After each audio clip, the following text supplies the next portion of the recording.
expérience conduite par le président de la République et dans laquelle lui et moi on s'était engagé dès le début, finissent en de bons termes, non seulement pour lui-même, pour moi-même, pour le président de la République, mais pour que chaque Haïtien se sente fier d'appartenir à un pays qui aujourd'hui veut se relever de calamités.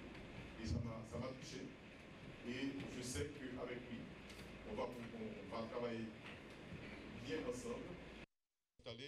Mais il a beaucoup d'expérience de l'administration et à nous deux, on devrait pouvoir, au niveau du ministère, mais au niveau du Conseil des ministres, faire valoir un ensemble de points de vue, un ensemble de propositions pour faire avancer le dossier de la modernisation de l'économie haïtienne et du progrès social et humain. Je vous ai dit tout à l'heure que la situation économique actuelle d'Haïti, font d'Haïti une proie facile pour toutes les aventures. Et il nous revient à nous aujourd'hui de faire mieux, de faire beaucoup plus. Et c'est avec ce sentiment que ce message est compris et partagé par RVD, le nouveau ministre qui prend la relève au niveau du ministère, que j'ai le plaisir de lui souhaiter la bienvenue dans ce ministère et de lui dire que le personnel qui est là, je ne vais pas dire que tout le monde est au fait de toutes les compétences pour vous aider à faire le travail. Vous allez avoir le temps de le vérifier par vous-même. Mais les rapports ont été préparés et vont vous être soumis. Vous allez pouvoir vous en approprier et définir votre feuille de route. Et moi, je serai prêt à vous accompagner toutes les fois que la sollicitation ait été formulée. Je serai prêt à vous accompagner, croyez-le. On l'avait fait avant, dans d'autres circonstances, il n'y a pas de raison que ça ne continue. Moi, je vous souhaite donc la bienvenue au niveau de ce ministère. Voilà, donc je vous passe le micro pour vous redonner les clés de ce ministère. Voilà.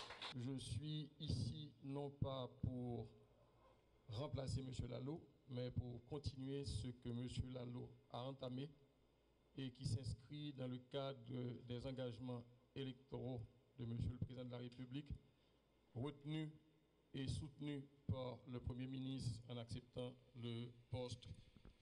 Et nos énergies seront tournées vers l'accomplissement de ces engagements entamés par mon prédécesseur et si brillamment conduits jusqu'à présent.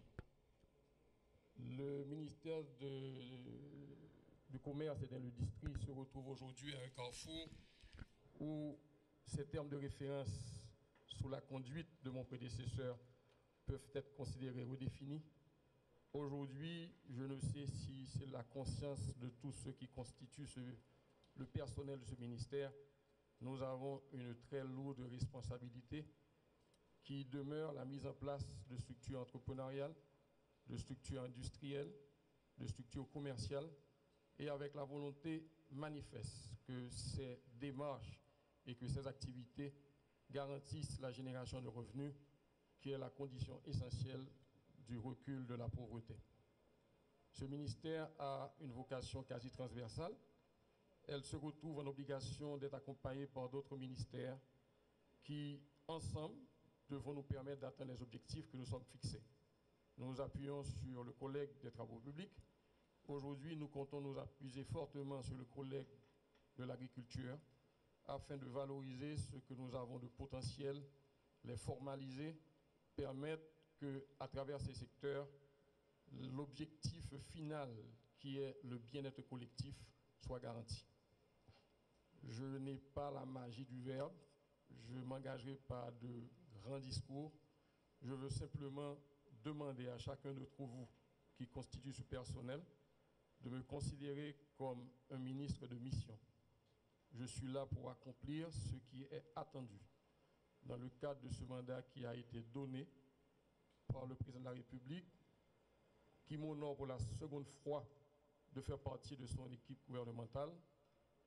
Et ces promesses électorales sont reprises par le Premier ministre et ces deux entités de décision se reposent sur notre action afin de garantir leurs engagements. À chacun d'entre vous, j'attends et je ne suis pas en droit de formuler de réserve si je tiens compte des propos tenus par mon prédécesseur, de votre volonté manifeste à accompagner un quelconque titulaire, de quelque horizon puisse-t-il venir, une fois qu'il se retrouve à la tête de cette prestigieuse institution, vous l'aider à réaliser les termes de référence de cette institution à laquelle vous appartenez, certains depuis longtemps. Pas vrai, monsieur le directeur général? Je vous remercie de l'accueil que vous vous faites. Ma porte sera toujours ouverte. Déjà, ce n'est pas une figure. Physiquement, je travaille avec la porte de mon bureau ouverte. Donc, vous n'aurez même pas à frapper pour y pénétrer, seulement vous faire annoncer.